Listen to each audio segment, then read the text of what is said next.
Welcome to this video. আমাদের এই প্রবলেমটি solve করার তিনটা স্টেপ রয়েছে। এই তিনটে স্টেপের মধ্যে প্রথম স্টেপ হচ্ছে কনস্ট্যান্ট ম্যাপ তৈরি করা, দ্বিতীয় স্টেপ হচ্ছে ফ্যাক্টর ম্যাপ তৈরি করা, তৃতীয় স্টেপ হচ্ছে ওয়েটিং তৈরি করা। এখন আমরা সবার প্রথমে এই ভিডিওতে কনস্ট্যান্ট ম্যাপ তৈরি করা শিখব, নেক্সট ভিডিওতে ফ্যাক্টর ম্যাপ তৈরি করা, দেন থার্ডে হচ্ছে ওয়েটিং অ্যান্ড এমসিইউ। এখন সবার প্রথমে আমাদের কনস্ট্যান্ট ম্যাপ তৈরি করতে যেটা করতে হবে সেটা হচ্ছে এই যে প্রজেক্টের এখানে গিয়ে নিউ প্রজেক্ট এখানে ক্লিক করতে হবে। ক্লিক করার পরে এইরকম একটা ইন্টারফেস তৈরি আসবে। এখানে আপনার যেখানে ফাইলটা ডাউনলোড করার রয়েছে সেই ফাইলটা এখান থেকে অ্যাড করে নিতে পারেন। অ্যাড করে নেওয়ার পরে এখানে আপনি ফাইলগুলো দেখতে পাবেন। এখন এটা শুরু করার আগে আমি কনস্ট্যান্ট ম্যাপ সম্পর্কে একটু ডিটেলস বলি।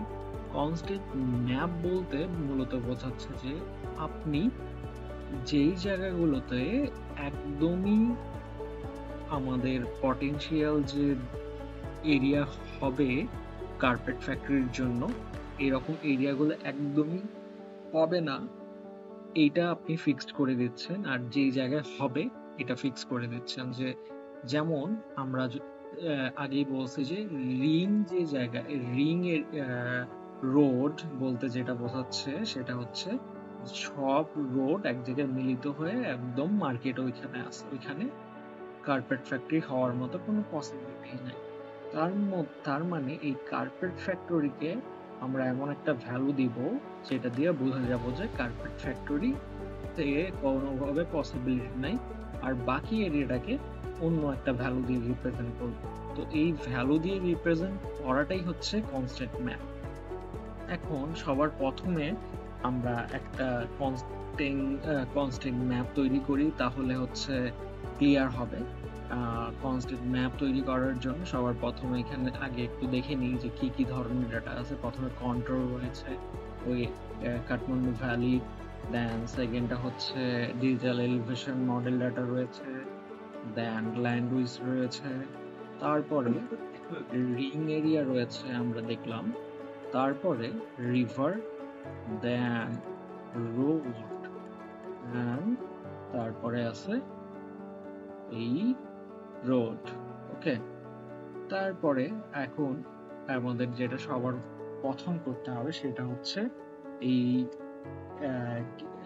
ডিএম ডাটার সারফেস অ্যানালাইসিস করতে হবে। সারফেস অ্যানালাইসিস মূলত করি কেন আমরা, যেন আমরা ডিএম ডাটার যে মূলত স্লোপটা কতটুকু, স্লোপ ডিরেকশন কিরকম, এইটা হচ্ছে জানার জন্য। তো সবার প্রথমে যেটা করতে হবে সেটা হচ্ছে এখানে আমাদের আপলোড দিতে হবে ডিএম ডাটাকে আপলোড দেওয়ার পরে এটার যে আউটপুট নেম হবে সেই নেমটা দিতে আমরা কে ভি স্লোপ, দেন ওকে করার পরে এটাকে পার্সেন্ট করে দিব, পার্সেন্ট করে ওকে করলে এরকম একটা আমরা ম্যাপ পাবো। এই ম্যাপে আমরা মূলত দেখা পাচ্ছি যে স্লোপটা কোন জায়গায় কেমন। ঠিক আছে, তারপরে আমাদের যেটা করতে হবে সেটা হচ্ছে যে এই সারফেসটাকে রিক্লাস করতে হবে।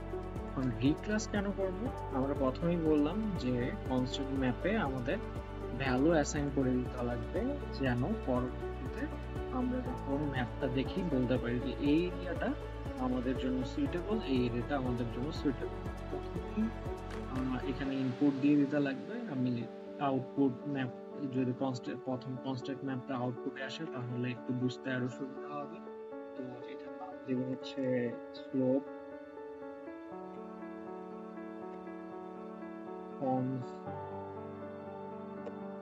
ম্যাপ। তো সেভ দেই, সেভ করার পরে এখানে আমরা কি করব, আমরা এখানে অ্যাসাইন করব ভ্যালু। 1 মানে এটা সুইটেবল, আর 0 মানে সুইটেবল। 1 আমরা প্রথমেই দেখলাম যে আমাদের ভ্যালু ছিল 100% নিচে হইতে পারবে না, আর যে স্লোপ 100% এর নিচে হইতে লাগবে, এর উপরে হইতে পারবে না। তার মানে হইতে পারবে সেই রেঞ্জটা আমরা দিবি 0 থেকে 100, আর হইতে পারবে না 100 থেকে তার উপরে সর্বোচ্চ ভ্যালু যেটা আছে সেটা আমরা দিতে পারি। এখানে সর্বোচ্চ ভ্যালু কত আছে সেটা একটু দেখে নিতে পারি আমাদের স্কোপে। সরি, রিফ্রেশ দিলে হচ্ছে স্কোপ এখানে মানে 203 হাইয়েস্ট ভ্যালু। তো হাইয়েস্ট ভ্যালু পর্যন্ত যেটা আছে সেটা হচ্ছে আমাদের এইটা বাদে বাকি সব জায়গায় আমাদের যে কার্পেট ফ্যাক্টরি সেটা হইতে পারে। এটা হচ্ছে first constant map. Then second constant map আমাদের কি করতে হবে, রিং যে রোডটা রয়েছে রিং রোডটার মধ্যে কোনো কার্পেট ফ্যাক্টরি হইতে পারবে না, কিন্তু এটার বাইরে হইতে পারবে। এটা যেহেতু আমাদের সেকেন্ড কনস্ট্যান্ট, তাহলে হচ্ছে আমাদের এটাকে হচ্ছে কনস্ট্যান্ট ম্যাপে রূপান্তরিত করতে হবে। এই কারণে সবার প্রথমে যেটা করতে হবে যে এই রিংটা আমাদের ভেক্টর লেয়ারে আছে, এটাকে রাস্টার লেয়ারে নিয়ে যেতে হবে, রাস্টার লেয়ারে নিয়ে যেতে হবে। তো এটার জন্য সবার প্রথমে রাস্টার ভেক্টর যদি লিখি, দেন এরকম একটা ইন্টারফেস আসবে। এখানে আমরা যেহেতু পলিগন থেকে হচ্ছে কনভার্ট করবো হচ্ছে রাস্টারে, এই কারণে এটা সিলেক্ট করলাম। তারপরে রিং চলে আসলো। দেন এই ইমেজ টু বি আপলোড, এই জায়গায় আমরা নেম দিব যে আমরা কি ইমেজে বা কি নেমের মধ্যে আমরা চাচ্ছি এই আউটপুটটা কি নেমে দিতে যাচ্ছি, এটা আমরা এখানে লিখবো যে এটা টেম্পোরারি কনস্ট্যান্ট ম্যাপ করতেছে, আর এটা করতেছে হচ্ছে রিং কারণে এখানে আর লিখলাম, RING রিং লিখলাম। ক্লিয়ার? দেন আমরা এখানে ওপেন ক্লিক করি। দেন এখানে আর কিছু চেঞ্জ করতে লাগবে না। দেন আমরা হচ্ছে ওকে দিলাম। ওকে দিয়ে হচ্ছে এখানে দেখেন এখানে একটা এরকম একটা আসবে। এখানে আমাদের ইনিশিয়াল করে দিতে লাগবে ভ্যালুটাকে। ঠিক আছে? ইনিশিয়াল করার জন্য এখানে আমাদের যেটা দিতে হবে সেটা হচ্ছে যে কোন প্যারামিটার থেকে এই ভ্যালু এই যে রাস্টার ডাটা তৈরি হবে সেটা কোন প্যারামিটার ইউজ করবে। আমরা বলে দিলাম যে তুমি টেনের রাস্টারের মধ্যে যে প্যারামিটার গুলো রয়েছে সেটা ইউজ করো। এখানে বিট থেকে বাইট করে দিতে লাগবে। বাইট করে ওকে দিলে এইরকম একটা ম্যাপ তৈরি হবে। এখন এখানে যেটা হয়েছে এইটাকে 1 দেখাচ্ছে, এটাকে 0 দেখাচ্ছে আমাদের, এই কারণে এটাকে রিক্লাস করতে হবে। কারণ আমরা বলছি 1 মানে সেটা সুইটেবল আর 0 মানে সেটা সুইটেবল। সো রিক্লাস যদি করি আমরা, তাহলে এখানে যেটা হবে সেটা হচ্ছে ইনপুটে গিয়ে রিক্লাস ইনপুটে দিয়ে লাস্ট যেটা আমরা করলাম সেটা কি ইনপুট দেব। ইনপুটে গিয়ে আউটপুট নাম দেব হচ্ছে এটা কি, এটা হচ্ছে রিং ম্যাপ। দেন ওকে। এখন এখানে ভ্যালু দেব কি, ভ্যালু দেব হচ্ছে আমরা এটার ভ্যালু দেব কি, এটার ভ্যালু দেব হচ্ছে 1 যদি দেই বা হচ্ছে 0 যদি দেই তাহলে কি হবে, 1 মানে হচ্ছে সেটা সুইটেবল, কত থেকে কত সুইটেবল। এটা ম্যাপটা যদি ওপেন করি আমরা আবার একবার, লাস্ট যে ম্যাপটা ক্রিয়েট হলো সেটা হচ্ছে টেম্পোরারি রিং এটা। তার মানে আমাদের দরকার হচ্ছে 1টা 0 করা আর 0টাকে 1, তার মানে 1 হবে হচ্ছে 0 থেকে 1, আর এখানে 0 হবে হচ্ছে 1 থেকে 2, সর্বোচ্চ 2 এর নিচে 1, তার মানে এটার 2 এর নিচে ভ্যালু কি 1 আছে, তার মানে 1 2 দিতে লাগবে এই যে। তো এটাকে আমরা যদি ওকে করি তাহলে আমরা দেখি এই যে যেটা হচ্ছে সুইটেবল জায়গা সেটা হয়ে গেছে 1, আর যেটা সুইটেবল না সেটা হয়ে গেছে 0। আমাদের তাহলে সেকেন্ড কনস্ট্যান্ট ম্যাপ তৈরি করা হয়ে গেল। এখন থার্ড কনস্ট্যান্ট ম্যাপের জন্য কি করতে হবে, থার্ড কনস্ট্যান্ট ম্যাপের জন্য আমরা সবার প্রথমে ল্যান্ড ইউজটা লক্ষ্য করব। ল্যান্ড ইউজের মধ্যে যেটা, এটার জন্য আমাদের আবার একটু টিউটোরিয়ালটা ওপেন করতে হবে। টিউটোরিয়ালটা ওপেন করি। এই টিউটোরিয়ালের মধ্যে আমরা যদি লক্ষ্য করি, এখানে একটি ভ্যালু দেওয়া রয়েছে আমাদের, এই যে 1 5 1 6 1 7 1 9 1 10 1। এখন এটা দিয়ে কি বলা হচ্ছে এখানে একটু আমরা লক্ষ্য করি। এখানে ও আমাদের যে ভ্যালু ল্যাঙ্গুয়েজ ম্যাপের যে লেজেন্ড গুলো রয়েছে, লেজেন্ড গুলো মানে কি, লেজেন্ড গুলো মানে এটা কোন এখানে ম্যাপের মধ্যে কোন এরিয়াটা রিপ্রেজেন্ট করতেছে এই কালার গুলো। এখন আমরা যদি হচ্ছে এই যে 1 দেখি, 1 আর 1 এটাও এগ্রিকালচার নির্দেশ করতে, 5 ও এগ্রিকালচার নির্দেশ করতেছে। দেন ক্রপ প্রোডাকশন আর কি, বিভিন্ন ক্রপ কোথায় প্রোডাকশন হচ্ছে, তার মানে সবগুলো এগ্রিকালচারের সাথে রিলেটেড।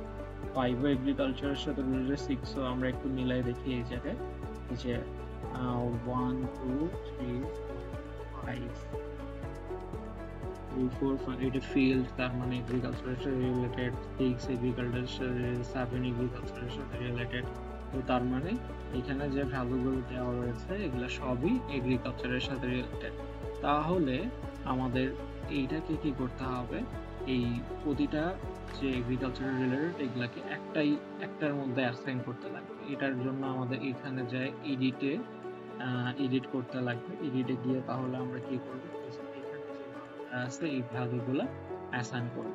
এই ভ্যালুগুলো অ্যাসাইন করার জন্য আবার এডিটে গেলাম। এডিটে গিয়ে আমরা তাহলে লিখব কি, আমরা লিখব হচ্ছে 1 দেন 1, তারপরে 5 দেন এটা 1, দেন এটা হচ্ছে 6 দেন এটা 1, দেন 7 দেন এটাও 1, দেন 9 এটাও 1, দেন 10 এটাও 1। তার মানে প্রতিটাই এগ্রিকালচারের মধ্যে পড়বে বা প্রতিটাই একই রকম ভ্যালুর আন্ডারে পড়তেছে, এটা আমরা দেখাতে চাই। তো এটাকে আমরা নাম দেব হচ্ছে অ্যাট্রিবিউট ভ্যালু 5। আর এটা নেম কি দেওয়া যায়, নেম দেব এটা আমরা ল্যান্ড টেম্পোরারি ফাইল, যেহেতু টিএমপি ল্যান্ড, এটা আমাদের পরবর্তী দরকার হবে না। এখানে টেম্পোরারি ফাইলে আমরা সেভ করতেছি, দেন ইন্টিজার, দেন ওকে। তারপরে আমরা এখানে যাব, এখানে গিয়ে সার্চ দেব অ্যাসাইনে গিয়ে আমরা সবার প্রথমে যেটা করব সেটা হচ্ছে আমাদের যে ল্যাঙ্গুয়েজ ম্যাপটা রয়েছে সেখানে ইনপুট দেব। দেন আউটপুটে যে ফাইলটা আমরা করতে চাই সেটা হচ্ছে ল্যান্ড ইউজ কনস ম্যাপ। তো এটা দেওয়ার পরে এখানে অ্যাট্রিবিউট ভ্যালুটা আমরা আপলোড দিব, আপলোড দিয়ে তারপর ওকে দেব। ওকে দেওয়ার পরে আমাদের এইরকম একটা কনস্ট্যান্ট ম্যাপ তৈরি হবে।